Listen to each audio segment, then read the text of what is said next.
Bredan here from aBlogtoWatch.com, and today we are taking a very special look at a very new piece, an interesting new watch from indie dive watch brand Tempest that's based in Hong Kong. When I was a couple of months ago, when I was in Hong Kong attending the Hong Kong Watch and Clock Fair in 2014, I met with Ben, who's basically the man behind Tempest. He's the watch enthusiast who started Tempest a couple of years ago, and actually before meeting him, I've had a chance to take a look at some of his watches, especially specifically the Viking, which is a very solid 2000 meter dive watch, 45mm wide, and in stainless steel, and I really like that watch. I thought that the quality was amazing for something coming from such a small brand. And so when I met him this year in Hong Kong, he showed me this piece, this very watch. At the time it was a prototype, and of course it was under embargo. And what made it so special is that this particular watch is, to the best of my knowledge, the very first non-limited edition watch with a forged carbon case under the $1,000 price point. And the reason why that's interesting is because forged carbon, this really cool material, is something that we've seen be available kind of exclusively from high-end brands like Audemars Piguet, for example. Audemars Piguet has a lot of forged carbon watches. Well, when I mean a lot, I mean relatively speaking, a number of different forged carbon chronographs and dive watches and this and that. And the problem is that those watches cost from anything from $20,000 and up, and there's never really been a forged carbon watch that was commercially available for such an affordable price. And so, yeah, getting to the point here, what we see here is a 43.5mm wide and 47.5mm lock-to-lock case in forged carbon. This is a one-piece case in the sense that the sides, the lugs, and the bezel are in one piece, made from the exact same piece of forged carbon, if you like. The case back is in stainless steel, as you can see here, and the reason for that is that this particular case and forged carbon in particular has to have an inner core in stainless steel that holds the movement. And the reason for that is that forged carbon in itself cannot be manufactured at with such microscopic tolerances like for example stainless steel or other metals can be. And so there is this stainless steel well, if you like, inner case inside that you cannot see, and on that is the forged carbon layer that you can see of course here. Forged carbon is going to be a new material for most of us, because again it's been exclusive to all these very high-end pieces for the most part. And what I can say about it is that it has a very soft touch to it. It's almost like well, a silky kind of feel, and it's warm as well. It's not as cold as metal is, for example. So yeah, to the touch, it's very soft. It's deceivingly soft. It feels like you could just bump it next to something and you could just literally just crack it, or just, you know, somehow just damage it really easy. But that is not the case. Forged carbon is a very hard, very tough material. As far as I know, you could just take this case and you can just throw it smash it to the floor. It will just bump straight off, and it should take such a hit. I wouldn't recommend you trying that, but this is what I'm told that this case can bear. As for scratch resistance, it's an interesting thing. When I met Ben, he had one of these prototype cases without the movement or anything inside. He had one of these cases on his keychain, and he told me that he's been having that with him on the keychain for several weeks or perhaps months even. And I couldn't really see much wear on the case. It was you know, it was in surprisingly good shape actually. So yeah, forged carbon is a relatively tough material. Of course, this does not mean that you can mishandle this piece and you can just throw it around. I would still be careful, if for another reason than because it has mechanical movement in there, which we'll address really soon. So the way forged carbon is made is that they take some sort of a mold and have these little strings, tiny little strings of carbon that they cut up and they put into this mold. It has to be a specific weight to create enough volume, but not too much. And so what happens is that these little pieces of strings of carbon are well, they are bonded together under a great pressure and temperature, and for this reason you never really have two of the same patterns. These patterns are always unique to the particular case that you have in your hands, and I think it looks fantastic. It has this matte black kind of look to it. You cannot give, as far as I know, a high polish to this case at all. It's just not going to happen. But perhaps you don't even want that. I mean, we see titanium cases, steel cases, and of course precious gold cases finished to perfection with brushed finishes and polished finishes. But here, what you have is just this stealthy kind of matte black color to it, with just a little, well, not reflections, but yeah, it has a very stealthy look to it, and I just love it. And yeah, it's finally something new, and I guess people are so excited about forged carbon because it's so different to anything else. In the article on aBlogtoWatch, where in the review of this watch, I go into further details about the different kinds of carbon that you can find in watches. So I'm not going to go into further details on that. But yeah, it's just a very cool material. That's that, at least in my opinion.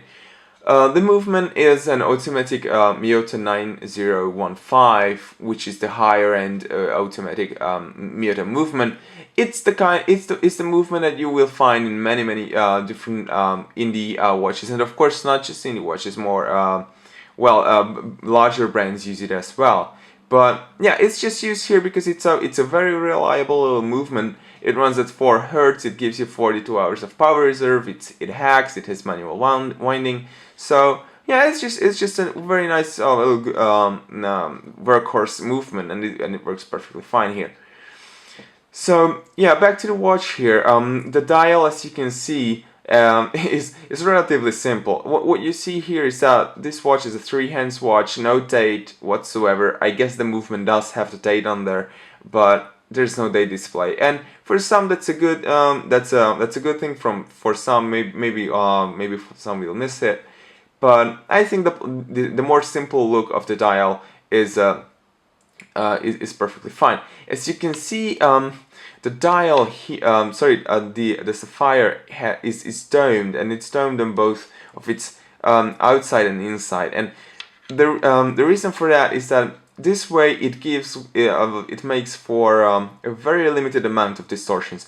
Most of the domed crystals make for these kind of horrible distortions. Those are fun, but they they make the watch just basically completely illegible from these kinds of angles. But that's not the case here. So as you can see here, you can see the dial, and you can see the indices, and you can see all this kind of stuff even from such a steep angle. And of course you can see the curvature of the sapphire. One of the issues this creates is that basically what you end up with here is a curved mirror, because the curvature of the outer and the inner edge are the same.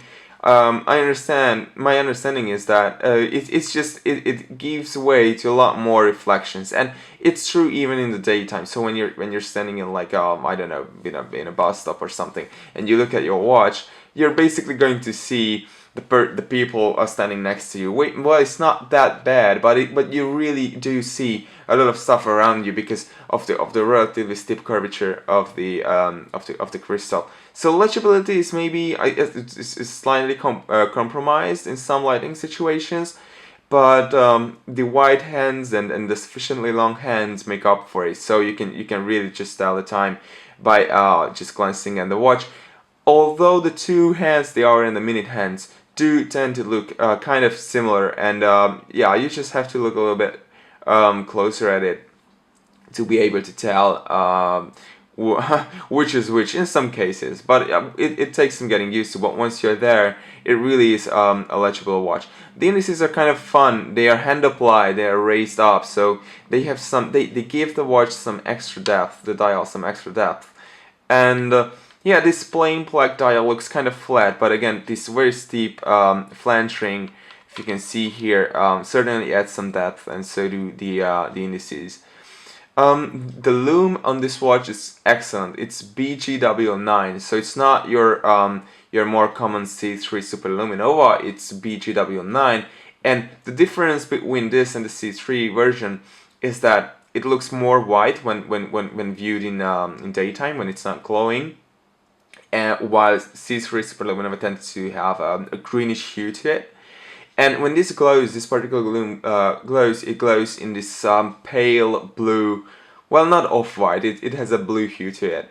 And what I found is that the lume lasts a very, very long time, up to 7-8 hours after I've charged it, and this received no, you know, it has not been exposed to any light source whatsoever. I wake up in the morning, I look at the watch, it's completely dark, and I can tell that the indices and the hands still glow brighter than what I see with C3 Luminova. So putting the watch on, despite the fact that it's 43.5 millimeters wide, it wears relatively small. I mean, because of the matte black color to it, it just tends to look smaller on the wrist, and of course also because of the 47.5 millimeter relatively conservative lug-to-lug side.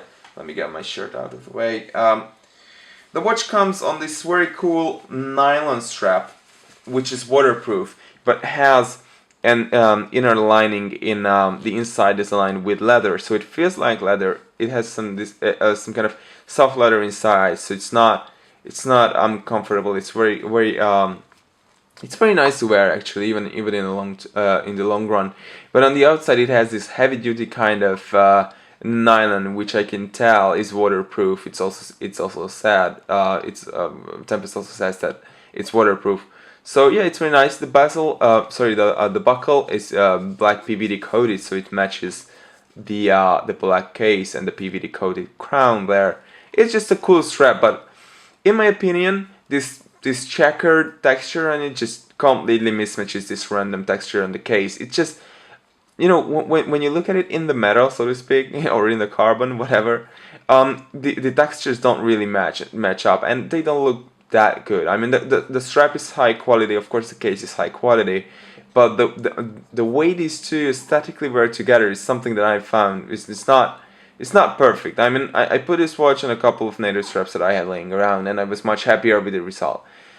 Maybe that's just me. I mean, I understand it's completely subjective, and some might like it. And again, the strap is high quality, so it wears well.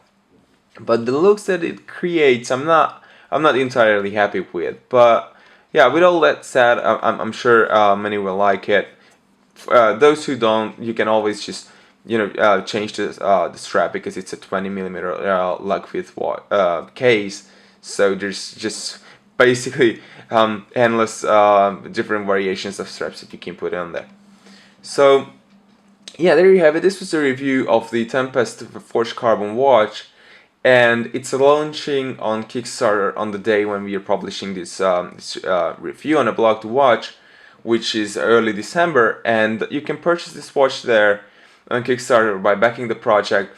It starts from $865 and the price goes up to about $885 in the project, and I'm told that later on this watch will retail for around $985, so just below the $1,000 mark, which is again hugely exciting for such a small brand, and for such a really very cool and unique and scarcely encountered material.